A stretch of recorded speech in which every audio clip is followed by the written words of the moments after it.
Welcome everybody to this Friday.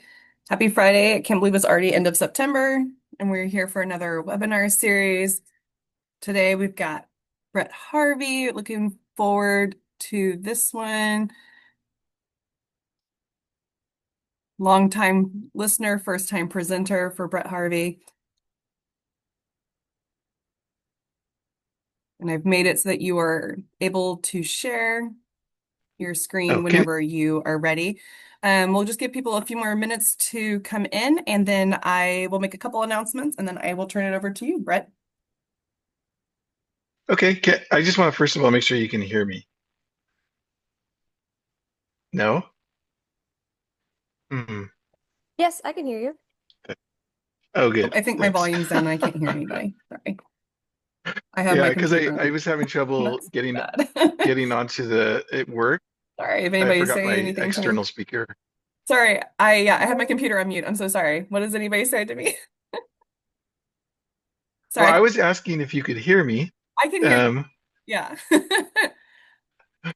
and you didn't respond, and I panicked because I'm having microphone issues. Oh no, I can hear you just Um, fine. I just had my computer on mute and I forgot that it was on mute. So sorry, everybody. so just I dialed in. That's why there's two of me, and there's a slight delay in sound from what I see on the screen. So hopefully that doesn't confuse things at all. In the time I meant to prepare and practice this talk, I've been trying to get connected. So hopefully it all makes sense. Given this talk before in some form, I gave a version of this at the IEP conference or workshop, or whatever, back last spring. And then I threw in some extra slides from another show I gave on Tuesday, actually, um, at a water resources science symposium. So hopefully it all kind of goes together seamlessly, and I remember what I wanted to say. I'm just stalling, like the 100 other people that are joining. Come on. We're still And now, and I hoping. decided I thought I might try a little interactive stuff here, Okay, just to great. make sure people are awake. Not super interactive, just sort of. But we'll see. But maybe if the chat's enabled, I'm only on a single screen, so I won't be able to see much except my presentation. So maybe people can feel free to unmute and shout at me too if they feel like it. Yeah, and I usually Um, try to keep the chat open so that I can kind of keep an eye on things and but yeah, if you want to turn your camera on, that's great. I'll usually keep my oh, camera. it's not on? Oh no. No, yours is not. I was talking to everybody else as well. Uh This is the shadow Shadow, yes. backlit. I get Um, really close. Cool. So, people are still joining, but that's great. I will keep admitting people as they join. I'll make a few announcements. So yeah, we have Brett today for our webinar series, and then next month we'll have Caroline Newell who's going to be talking to us. And so that one will be fantastic. I'll put the little advert in the chat below so that you guys can see what she will be talking about. And then things to look forward to that AFS has going on. We have a sack perch fishing event that will be coming up in October. I'll put these links all in the chat for people to sign up. And then also, in case you guys have been missing us, Cal-Neva AFS over the last year, we are back in February in Chico for our Cal-Neva AFS conference, our big meeting.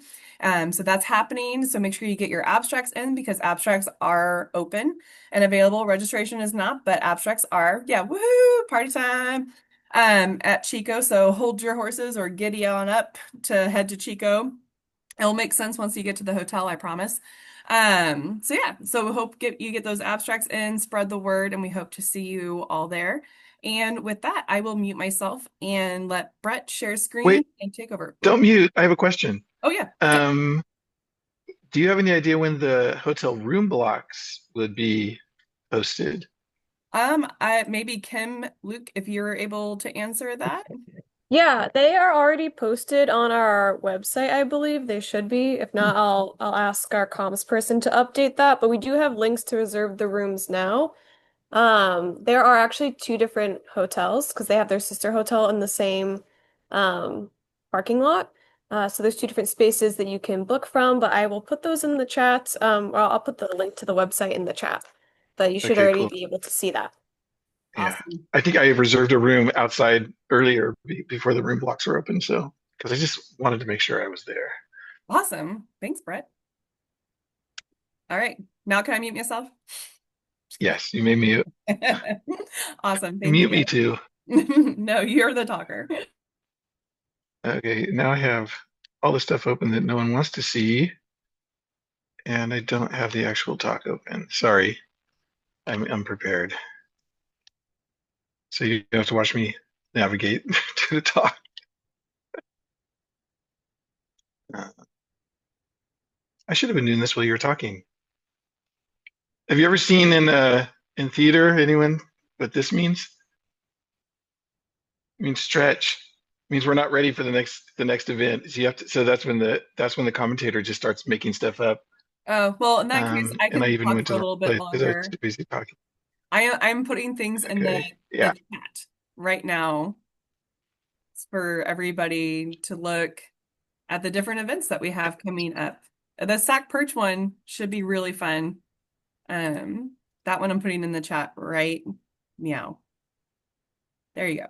And if anybody There it has any is. questions about it, feel free to ask Kim Luke or Chris Parker, who are here right now. They can answer those. And then I'm putting Caroline's chat talk in the chat as well so people can see what's coming up next month. There you go. Yay. All righty. I think we're there. Thank you for stretching. Um, so yeah, I'm hoping that people aren't seeing the Zoom thing at the top because I see a lot of devices. But this talk is called The Past, the Present, and the Future of California Central Valley Salmon, Implications for Landscape Scale Management in a Changing Climate. This talk describes the outcomes of a synthesis project that's still, it's in the final stages. Um, it's not sort of the traditional sort of, I don't know, IEP synthesis where an open call goes out to a bunch of people. It was actually just a group of us that got together and started talking about stuff and realized that there's a lot of new science out there and maybe new ways of thinking about salmon and the challenges they're facing and the way that we manage them. And so we got together initially to sort of discuss all that science and try and wrap that into some sort of a new updated conceptual models. Um, but then what ended up happening is we ended up landing on something a little more um, less detailed than any firm recommendations, and really found that we really were challenging even the ways that we were thinking about salmon science. And so with that, and here's a list of in randomized order of all the people that have contributed to this um, at this point. So why are we doing this now? Um, there's a lot of new science, as I mentioned. Plus, we've got climate change. Uh, we've got lots of new partnerships that are happening. In particular, I highlight down there just these sort of renewed partnerships with the tribes up in the Upper Sac. There's reintroduction experiments going on in multiple watersheds. Um, and then even with all this going on, there's this dire status of some of the last independent spring run populations coming after the fires and multiple years of drought. So that sort of was the impetus for this group that got together. Um, so what the synthesis um, is sort of what we ended up doing was thinking a little bit about a lot actually about what the valley used to look like and how salmon functioned in the valley. Um, and then we started thinking about, well, how have things changed? What's different? And what we were really trying to also capture is that what I actually found some of these words just by looking for synonyms, and I don't think I used AI for this, but just trying to capture somewhat like the scientific zeitgeist. So there's nothing new in what I'm going to talk about. This is really, I'm not stolen necessarily, but borrowed ideas from all over the place. And for us, it was really just trying to get those ideas um, together in one place, and also trying to come up with just sort of a current, a contemporary episteme or just way of thinking um, about salmon. And so, and then what we eventually, what we're hoping to get to is some sort of like future vision that is, that's around this idea of holism, which I'll talk a little bit more about um, further along. What is this talk not? It's not a critique of any of the existing efforts that are going on, these different organizing strategies or whatever you want to call them. So it's not a critique of those, even though we definitely, borrowed a lot of ideas, maybe all of our ideas from these. Um, and this isn't necessarily a new, like, rigorous strategy, um, as I'd mentioned before. So thinking about what was for salmon, um, I mean, our Central Valley salmon are one of the most, or were, and I guess they still are to some extent, one of the most diverse groups of Chinook salmon across the globe.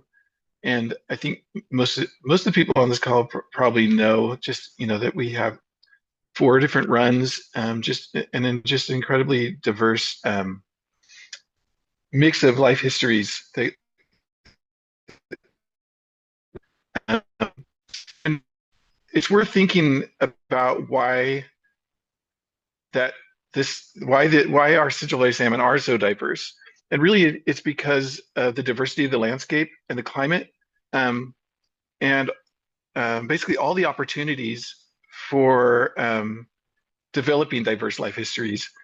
And that coupled with a highly migratory behavior salmon, which really, allows them to move up and down and across the landscape, from the highest mountains to the ocean and back and into the floodplains.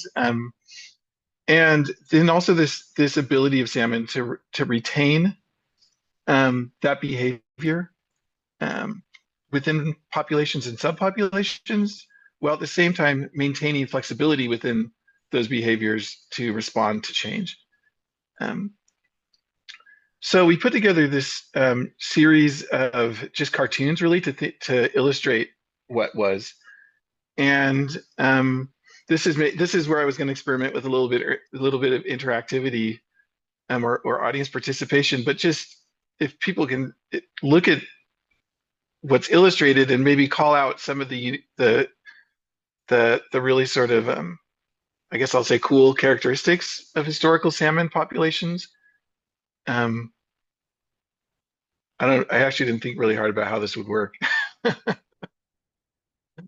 but maybe I'll just kick it off a little bit. But for one thing, you see salmon spawning, holding, adult salmon spawning, holding, and juveniles rearing throughout the landscape and throughout all the seasons of the year. So just that incredible diversity of life histories that we talked about.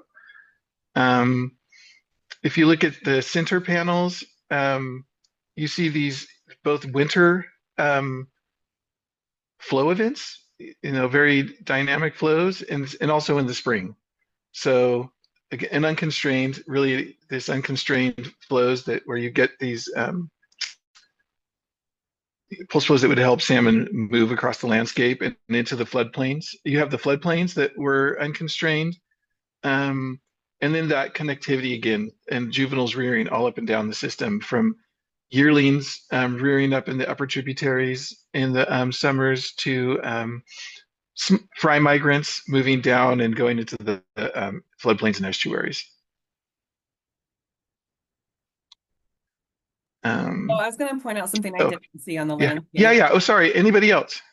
I was going to say I don't see any dams.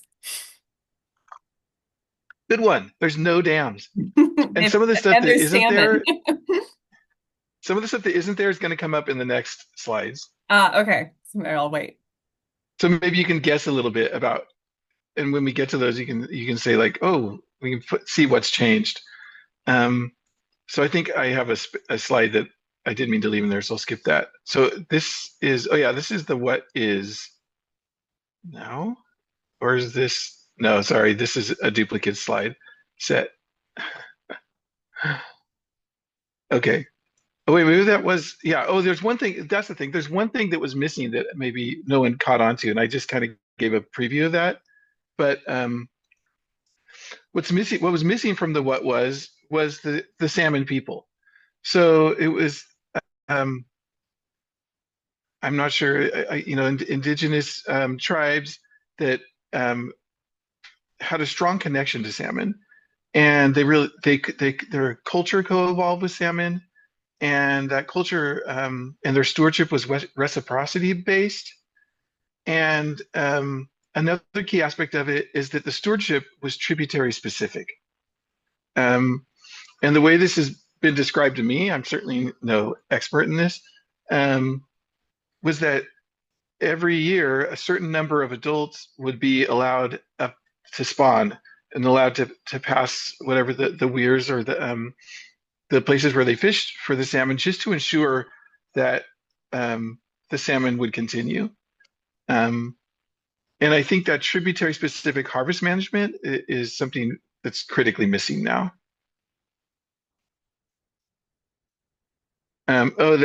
I think the other thing that I wanted to point out, and if you look at the bottom of the screen, is that there was no ocean fishery, even though that's debatable. But not to the extent that we've had in the 20th century and the 21st century.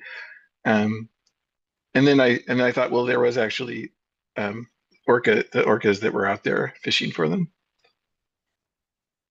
So what is now? Um, and it's again just splashing these different seasons across the screen. So Miranda already brought up there are no dams. So dams are a big change to the landscape. And what those have done is they've really arrested the connectivity to the upper watersheds. We also have highly levied systems. So in the moving down the river, there's less floodplain access and less flood frequency, even though we do have our managed,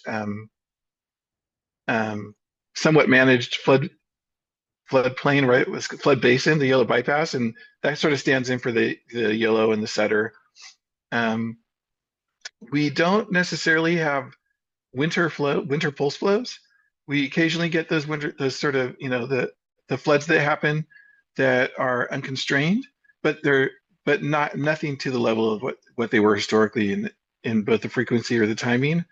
And similarly, we have spring pulse flows, but they're also highly managed. We have invasive species, which hungry predators. We have, you might not notice this, but the snow caps are smaller. So we have less snow melt and water storage in that kind of capacity. And on top of that, we have the hatchery system. And there's particularly a hatchery system that is that is really focused, or has been until recently, on a smolt migrant life history, and frequently trucking salmon to the bay. We've also lost the downstream connectivity because we don't have those winter flows. You don't see salmon rearing in the estuary, or rarely rearing in the estuary. And finally, there's this mixed stock fishery in the ocean. And the other thing is, I think you may notice the sun has gotten a little bigger and a little angrier. Um, I'm sure I'm missing a bunch of stuff. I don't know if anyone wants to throw anything else in there, but those are some of the main things that we discussed on the synthesis team that have really changed the landscape for salmon, particularly that I idea just of wanted to put connectivity. that I put in the chat that the angry sun was my favorite. Oh, good. Even though in real life the angry sun is not my favorite. I hate the You, heat. Okay, I think I might have a duplicate slide here. I think I was thinking of doing something really fancy with it, so I copied it. But ah, and then I think the other thing I wanted to point out is so we've taught we've what we have the four H's that are pretty much doctrine now for what the impacts are to salmon from human activities. But as we kept thinking about this, we thought that the four H's don't really cover it. Um, but anyway, you have the harvest, both the historical harvest and also, well, there's not a lot of current harvest right now, but there's definitely that potential for harvest impacts. You have hydroelectric, which in our case is really just dams, right? It's hydro control, I guess. You have the habitat issues, and that's not only, degradation of a lot of the habitat, but also loss of access to that habitat.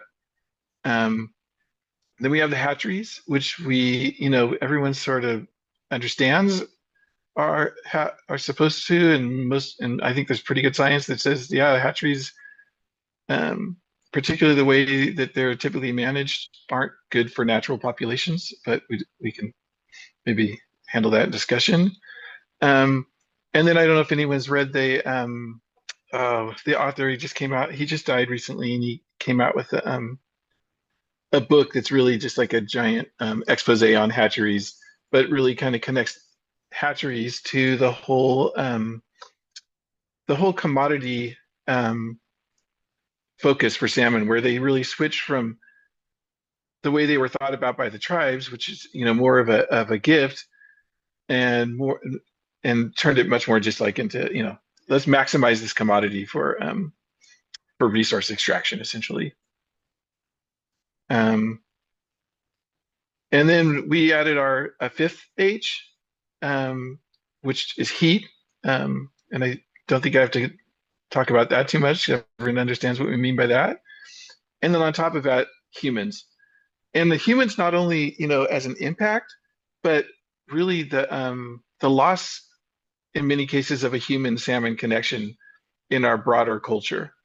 Um, and we think that is a really a key aspect and impact on salmon populations, at least indirectly.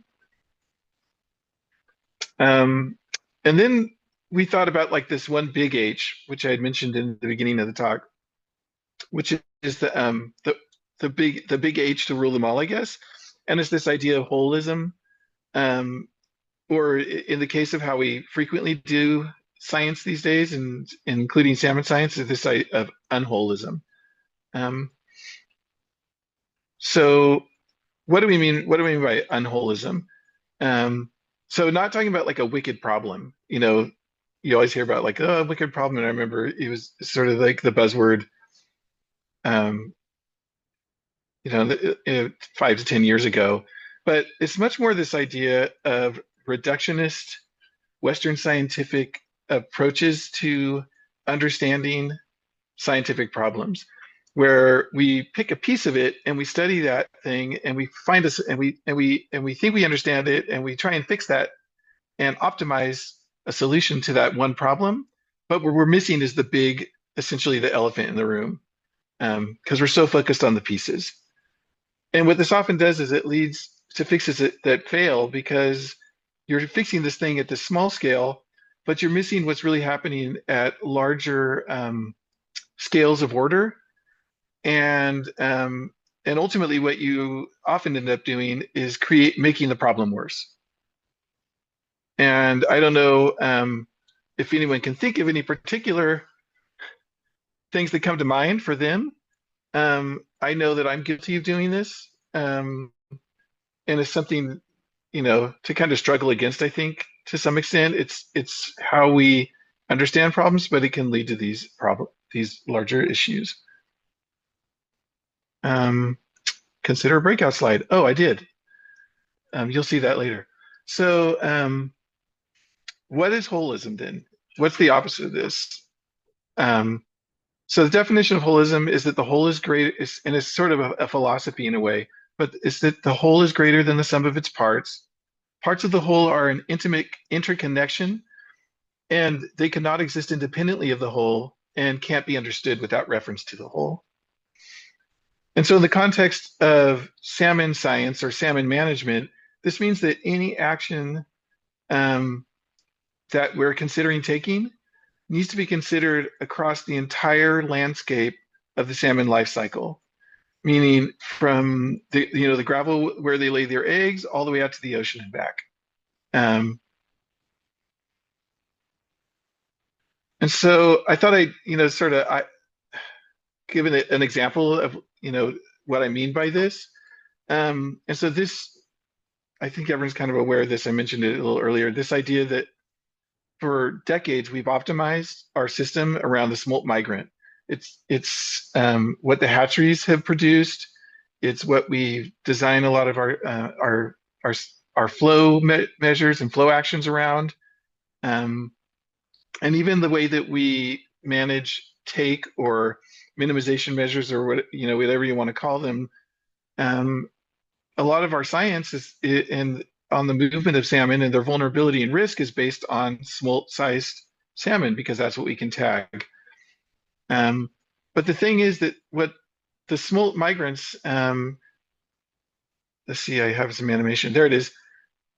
What we've done is we've really that's what it's caused us to optimize around this very narrow piece of the migration season. And smolts not only migrate out later in the they migrate out later in the season. I was going to say they not only migrate out as a sort of a block, especially the way we manage them, but they also migrate out later in the season when things, especially nowadays, are getting a lot warmer, a lot earlier. And so they're not only facing this thermal stress, they're also facing increased predator activity and also increased disease activity. And just as an example, in the Feather River, I think if you ask people that work on the Feather River, like what impact do you think, like say, for instance, sea Shasta have on that population? And we haven't actually quantified that yet. There's some folks that are working on that right now, trying to do that. But if you just ask people anecdotally, they'll say, "Oh, I think somewhere around half or even more of the mortality that's happening on the Feather River with juveniles in some years could be related to or is related to infection with sea Shasta." So there's these sort of big problems. And if you have smolts that end up hanging out up there in those tributaries and they don't migrate out, earlier in the winter before the disease has really started to ramp up with temperatures, that's when you end up with these really big infection rates. And then, and I mentioned this idea that I forgot I had that little extra bit. Just this idea that we also manage a lot of our regulatory actions around this idea of the smolt with spring surrogates and all that. Although I will say that recently we're having at least not yearling. We're not just using yearling surrogates. We're actually using sub-yearling surrogates, but they do tend to still be mainly close to the smolt stage. So what would be, and this is the wishful thinking, the what if, taking sort of a bigger picture. What if we actually managed pulse flows to maximize and rear. Um, oh, my animation didn't work. So what you should have seen is fry distributing across and the rear.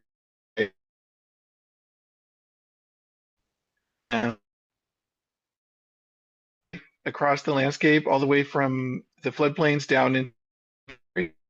And also, you see a bunch of them down here at the pumps, and you can probably see the bottom of their fins. Maybe just for fun, I'll go back to that slide at the end of this talk because I put so much work into it. But something to be aware of is if we do manage the system in that way, you're going to end up with a lot of fry distributed across the landscape including the South Delta. Um, Now, if we had the way we do it, the way that we tend to manage for smolts, most of those fry would die before getting, as you know, as salmon tend to do as they grow. Not there's a lot of a high attrition rate, and so if you're managing for smolts, you end up with a lot fewer salmon making it down to the pumps at those later life stages. But if you're managing to distribute fry, you're going to end up with a lot of fry down at the pumps. And that also means that we're going to have to maybe take a more holistic view of the way that we think about the impacts of water operations across the valley. Um, and in particular, what if we were to think about a smolt equivalent take? Because I don't know how else you would get around this. I mean, there's other potential ways. I just haven't thought of them. Um, but not just the smolt equivalent. What if we actually, thought about things in adult equivalents? If we end up taking 10 fry, is that 10% of adult? How, if we were to balance that against the benefits of distributing fry across the landscape, how many additional adults do we think we would get out of that? And so we can that would allow us to think about impacts across the entire life life cycle of the salmon in the way that I was talking about. And again, this is just me sort of thinking out loud. So out of the synthesis, we came up with sort of three guiding principles.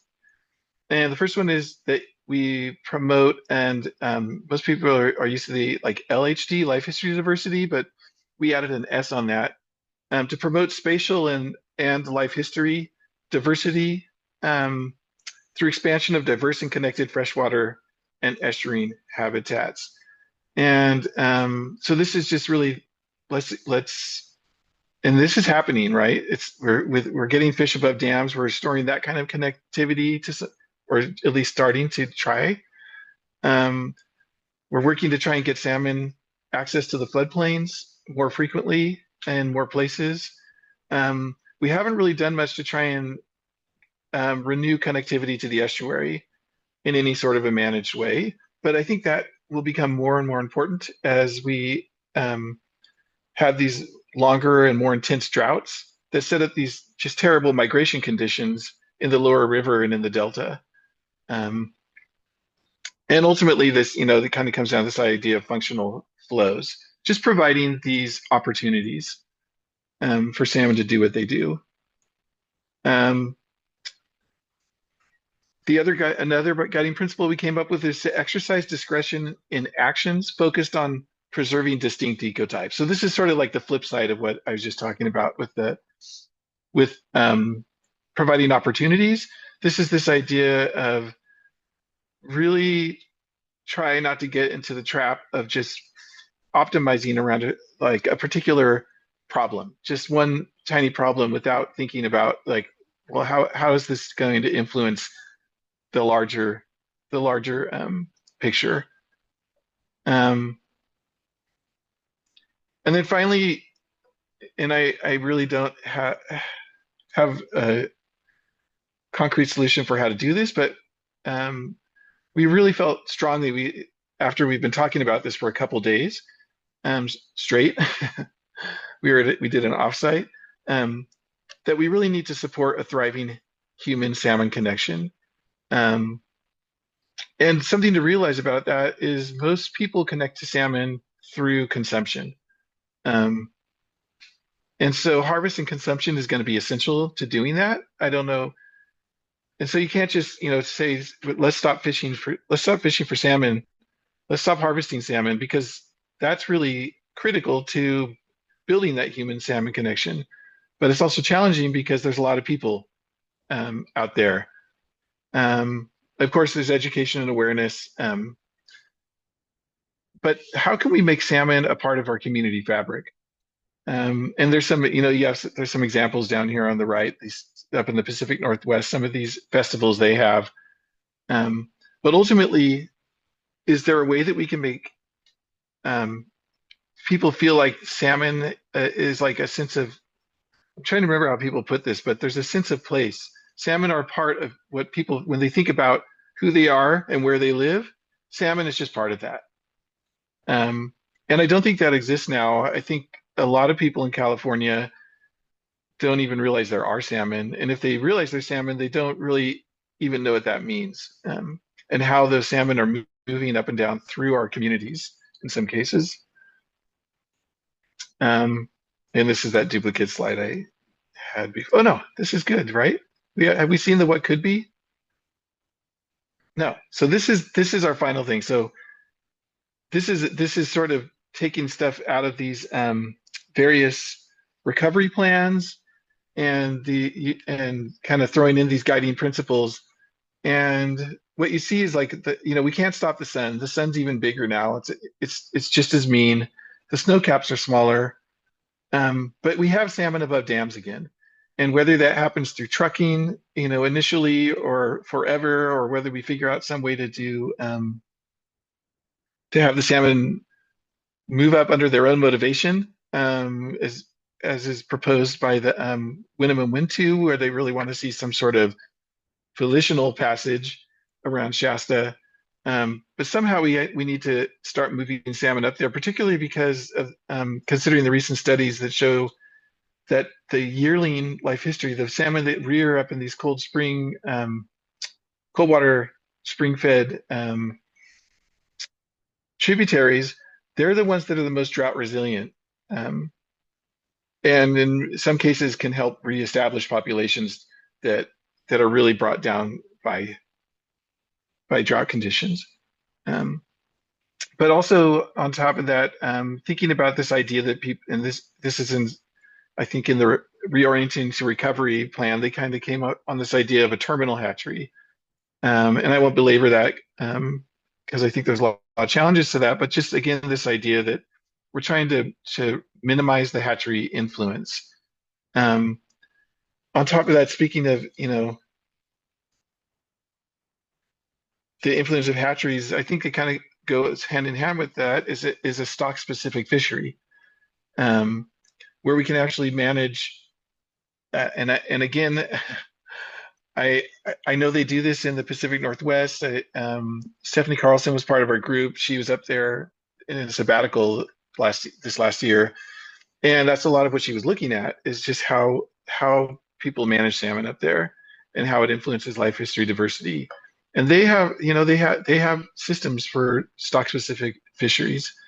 Um, but ultimately, and then also this idea of having winter pulse flows. So really trying to move salmon through the system before and distribute it across the landscape, before those challenging migratory conditions come about.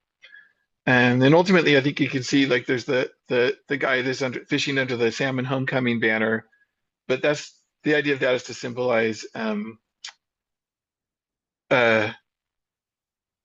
guess what we're calling a sense of stewardship, or a sense of place and belonging and an awareness to some extent, but coupled with that idea of harvest. And you can also see, up in the upper tribs that the tribes have harvest capability, and similarly, there's a fellow doing a drift boat down the river. This is a duplicate of that. So ultimately, how do we? I talked about this. How do we become our own kind of salmon people? And is this something? Is it sort of an amalgam?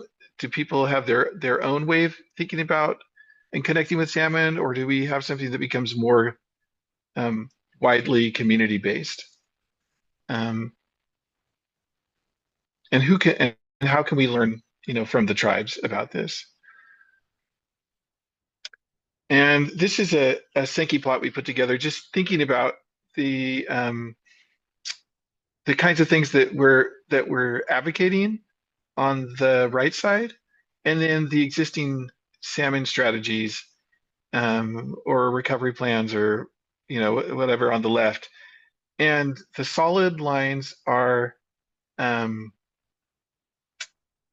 so just the lines in general, the flow tubes are things on the right that are actually addressed by the plans on the left in one way or another.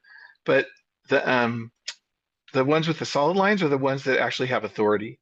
They have money, they have backing, and the ones that are dashed lines are more just where, well, we have these plans laid out, and actually some of these things are switching from dash to solid since we made the Sankey plot in the spring. But just to get this idea of like, well, how many of these things on the right are actually being addressed by solid um, planned actions? And I think this, if you go all the way down, they're pretty much all addressed by at least one strategy, but the one that's the least represented is this idea of trying to develop some kind of a salmon cultural or salmon cultural identity. And yet that is potentially one of the most critical factors um, that'll come to play in the future as we try and recover salmon. Something that scientists don't typically like to think about a lot. So again, here we have this, and I guess this is sort of these questions we have like, is reintroduction going to work? How's it going to work? How are we going to move those salmon? Can we do a winter pulse flow? What are the challenges to that, both in implementing and also, getting the water, but also just the regulatory aspect of it and coping with that take. Um, we're moving to fry releases. Is that going to really help with the minimize hatchery impacts? We don't really have any studies that are looking at that. And, I've heard meetings, hatchery managers say, we're not even, the population is in such a critical state. We're not even concerned with trying to incorporate natural production into our hatchery stock. And ultimately, the objective is to try and get as many strays out there as possible to repopulate the streams. But that's also something that's been highlighted as being one of the greatest impacts of hatcheries because of the loss of diversity in the hatchery stocks then influencing the natural population. So there's a real conundrum there, I think, that we need to address. And I think that we have a great opportunity now to sort of play with that because we're starting to experiment with alternative alternative hatchery management practices. But I think it needs to be connected to strong, not strong, but conceptual models and hypotheses that are developed by a community of people, community of scientists, I guess, and then really trying to figure out this idea of trying to produce salmon for harvest and for the fishery while minimizing those impacts. It's just something that I think isn't getting enough attention right now. And I think that's it. That was longer than I thought. Awesome. Yeah, there's some applause, and I will give some applause as well. I don't know if you can see the chat, Brett, but John, Maybe in a second. Let me okay. go ahead. There was a comment from John saying that I think hydro, and I'm gonna throw in there, I feel like hydro can be both. But he said I would say that hydro is hydrology over hydroelectric since the dams in this case are more about water supply as a primary purpose. Yeah, I don't know if you want to yeah, I expand. agree. Oh, I think that it's just that when you look at the one of the H represents it is for the word hydro, and I just wanted to point that out that I think that refers to any dam, essentially. Right. It's just in the Pacific Northwest where the 4-H's were coined. Um, the H specific, I mean, they have more hydroelectric going on than water storage is the main purpose of the dams, but also navigation. There's lots of reasons, but I think it was convenient to use the H. Yeah, I do too. I also saw that Carson is one of the co-authors on this and thinking about the salmon community stuff. I know I hear him talk a lot about getting some salmon art in our Sacramento airport because right now we have like a large rabbit in there. And you go into like the Pacific Northwest and there's just like salmon everywhere greeting you and the airport's there. And so it'd be nice, if you come to Sacramento because we do have salmon here, that it would be nice to be greeted by salmon in our airport as one way of like bringing salmon more into the community. And like we have like little things like the different salmon festivals that pop up like in winters, but people are still Mhm. surprised to see that salmon are here because I know I'll talk about like my research, like of doing research like in the yellow bypass with like juvenile salmon. People are like, there's salmon in the yellow bypass. I'm like, let me tell you about salmon in California kind of thing. And, people are surprised by it. It's always kind of strange to me. And more recently, I've been thinking about this idea of, I mean, I think it, I was thinking about like who are the people that need to come together that are really to be stewards of the land. Right. And I remember at the AFS, Cal-Neva AFS in Reading, um, and the I think the keynote address or whatever you want to The call that, it plenary was, speakers. yeah, just the idea of communicating with it was Ann, did you say Ann Miller? Ann Willis. Ann Willis, yeah. And I was so inspired by her talk and just the way that she went out and was communicating with ranchers and had and they said, well, if you want to talk to us, you need to sit down and break bread with us. Yeah. And so she went to dinner at their house, and just I think more and more of those kinds of actions or what are with those kinds of activities and connections are what will need to happen. Those are people that have really like they're directly impacting or directly connected to salmon stewardship in one way or another. And but I think like the broader bringing it to the broader society, I'm not quite sure. I feel like there needs to be engagement. It has to be more active engagement. Um, Maybe festivals are good. I just don't. Like I said, I don't know the answer, but I feel like they can kind of grow out of some of these um, sorts of processes we have. Like I particularly was thinking about R2R. I feel like I don't know how many people are familiar with the reorienting to recovery.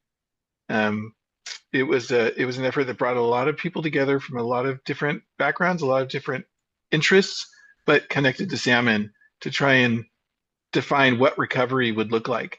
And in particular, it was handled outside of government. It was it was the it was water contractors getting together with NGOs to try and come up with solutions because they were just all frustrated by government types, which I put myself in that.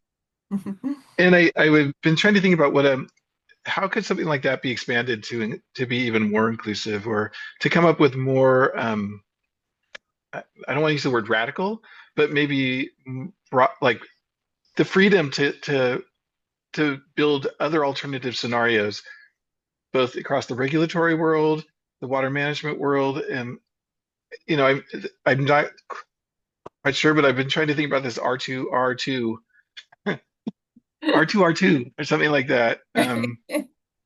Because we have the models, right? We have like all the sit models. We have a lot of models to actually game out like a whole variety of scenarios that maybe we just don't let ourselves go there. I feel like the R2R is the one that's sort of pushed the boundaries the most. That's why I kind of latch onto that. That makes sense. Does anybody have any questions or comments for Brett? I saw in the chat that there's a salmon festival this weekend in Orville, which makes sense. That's where a hatchery is See, located. I don't know. I don't know. Jack, where is And it? then there's another one. I think the one in Winters will be, I think, the first weekend in November. I can't remember the exact date um of Yeah, I that. think those temperatures will suit me better. Yeah, same. Chris has her hand up. Yeah, I really like the idea of like, tying back to more of a stewardship perspective. And I think I would challenge or maybe ask us to expand our thought process. And, admittedly, I'm a native fish coordinator, so I think I work mostly on non-salmon. But, that in the middens that they've found, like the one of the highest identified species in that was Sacramento perch. And so maybe our goal is not just to connect people to salmon, but to connect them to the whole like fish fauna because, indigenous peoples throughout California are not just salmon people, they're Pacific lamprey people, they're by the evidence from the mittens, they're Sacramento perch people, they're Pacific, there are all these others. So I think like there's a lot of advantage to that. And I've had many conversations with people where they're like, oh, there's fish other than striped bass and salmon. And they're all so important to each other that I think there's advantage to trying to connect people to all of it. You mean turn them all into fish huggers? You Yeah, can why not, right? connect. Microfishing for little native minnows. Like, let's connect people to the landscape in all kinds of ways.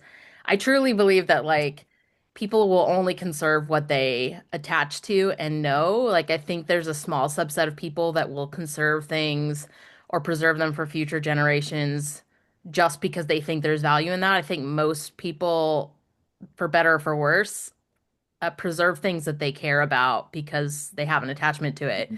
And so, yeah, like make them all fish huggers, like show them like for the people who aren't going to be able to fish for salmon because there aren't enough, there are other options that can still connect them to the watersheds.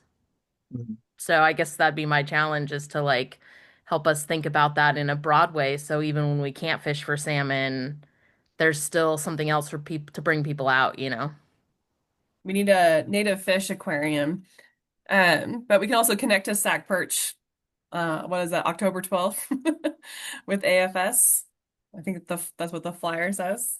Yeah, that's a trial location CDFW is working on, Fish in the City. So they were brought in specifically to that location by Matt Langlotz, who's an aquaculturalist the CDFW has partnered with.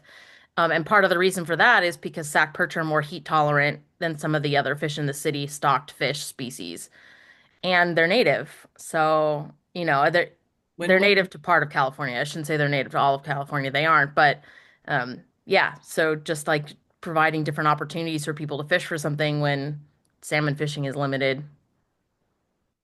Yeah, and I would say like salmon fishing is also just limited in general because I mean not everyone's going to be able to go fish for them out in the ocean or know when to get them in the river or um even then like when they're returning you don't necessarily depending on where you're catching them in the river you don't really want them. Yeah, and I think that thanks for expanding the conversation because I think it really brings up this idea that there's other ways that people also connect through other species, but there's also beyond just eating. I did focus on that eating because that's how I think people have connected in the past for obvious reasons. Um, but we have the hatcheries that I know. I remember like in Petaluma, I think for a while there was like a school program where they had a little hatchery and they would go out and they would release fish. There's other ways that people can connect and feel invested. I was about to bring that up. My son's classroom participated in one of these, and I know Carson's lab does some work with this with the salmon in the classroom that a lot of the hatcheries do.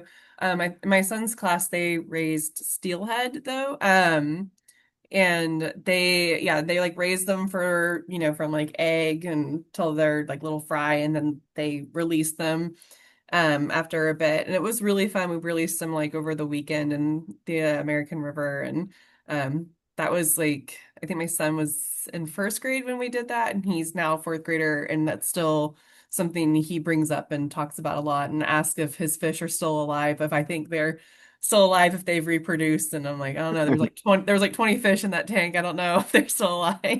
That's what you say. They're grandchildren. Yeah. Yeah. So we talk about it quite a Get bit them while they're still. young. That should be one of the themes that we came up with out of our synthesis. Get them while they're young. Yeah, because he still talks about it years later now. And that was such a like formative experience for him in that classroom and it was really, really fun.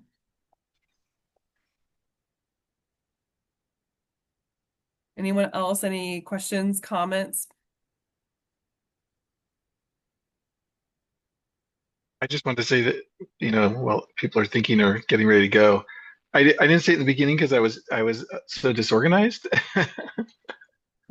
Um, but thank you, everybody. who joined the call today, and we're going to be looking for you to be stewardship leaders. My job is just to go out and tell you to do it. Volunteering people to do. Exactly. Perfect. Pick from this list. We have Chris Klein. Hey, Hey, Brett. Chris. Hey, Brett. Thanks again. I was wondering, did you mention about the de-emphasis on natural production? Is it just like just get whatever out there for people to fish or for them to sustain a population? Is that correct? Is that what you said? Well, that's what I've heard it with my limited experience in meetings with hatchery folks where I was actually asking about there, and they're just like, we can't even worry about that right now. We can't even get enough fish back, no matter where they're from, to meet our broodstock needs. And I'm probably not even using the right language, but and I was like, oh wow. So it's like, and then they said we're actually hoping to try and get more of our hatchery fish to stray onto the natural spawning ground. So it's not just trying to maintain genetic integrity of the hatchery broodstock. It's actually, yeah, it just seemed to me like a real vicious. You get into a vicious cycle there, and like a spiral, and how do you get out of that? And I know, like in other places where there's some examples where they just like we just stopped releasing fish from the hatchery, and the populations bounced right back. But I'm not really confident that could happen here. I'm fairly confident it wouldn't happen. Because in those places where that's worked, it's because the watersheds weren't completely degraded. They actually put the hatchery in just to augment and get more salmon out into the ocean. But I think here our natural populations really are maybe just except for some locations, an extension of the hatchery population. And I just don't know what it would look like. So I don't know. It's easy to point out like the troubling stuff. I'm not quite sure what the solution would be, but I think we at least need to try and understand it better. Let's study it to death. I'm listening to myself and criticizing myself. Yeah. Thanks. Did that answer So, your yeah. question? I hope I Yeah, took yeah. it. No, it's good. So are they like pushing away some of the ones that are returning back to the hatchery? Like, oh, sorry, no more. Is that what you're saying? There's forcing them to stray, forcing the hatchery ones to stray, just closing the door? No, I think it's just the idea that the natural spawning populations are so small relative to that in some locations, especially following drought. That they use those returns to set the ocean fisheries. We're closing the fisheries because at least they use the jacks, right? But it's so dire that we've been closing the ocean fisheries multiple years in a row, and so the solution, one of the solutions I was hearing was let's just keep amping up the production of the hatcheries more and more so that we can try and get, more fish potentially to stray and repopulate some of those drought hammered tributaries. And to me, I'm just like, I'm not sure if that's the solution, given what we understand about the relative fitness of fish with hatchery lineages relative to natural lineages. And I'm not saying like Yeah. wild or just, Yeah. Yeah, it seems like maybe it's just a fish is a fish for now, and hopefully that builds it's, enough foundation, and then in the future they can start doing it but more. but will it, or is Yeah. it actually suppressing? And I think that's a really important question is we don't know, like if you're a natural spawner and one of your parents was a hatchery fish and one was a natural fish, or one of your grandparents or three of your grandparents were hatchery fish and one is a natural. How does that affect your fitness? How rapidly can hatchery strays recover the fitness that we see in natural populations? I think have to be at least one. I mean, if they're actually retaining the genetic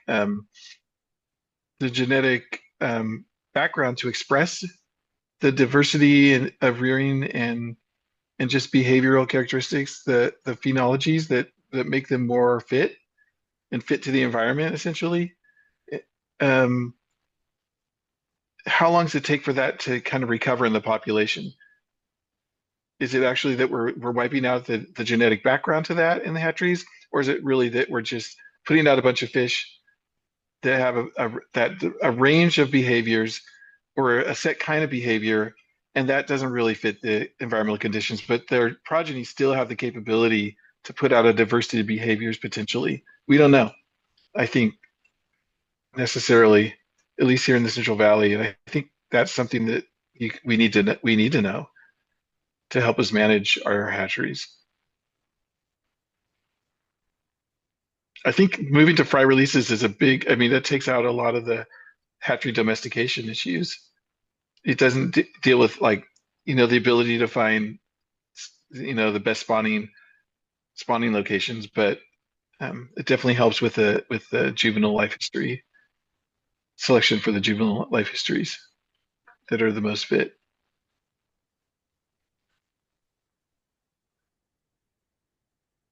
Yeah, thanks. Lots of stuff to do.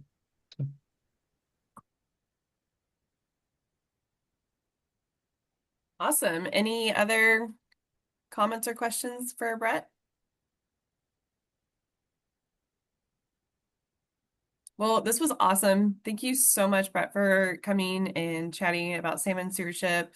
This was a really interesting talk, and I really liked this perspective. I saw this at IEP, and I remember thinking then at some point I needed to get you on the schedule. So I'm really glad that September worked out to have you here. So I really appreciate you coming and chatting with us. And thank you everybody for joining to see Brett talk. Yeah, and with that, hope to And see by the way, you. the reason I missed, I was supposed to speak last month, but I went fishing instead. I think that's a perfectly acceptable reason to miss. I think with this group, we all find that valid. Yeah, that's totally fine. But I'm glad this month worked out. And like I said, next month, October, we'll have Caroline will be here. I had put the info for her talk in the chat. So I hope to see you guys all back for that one. And with that, I'll go ahead and adjourn this recording, and I'll go ahead and stop the recording, and I'll see you guys all next month, hopefully.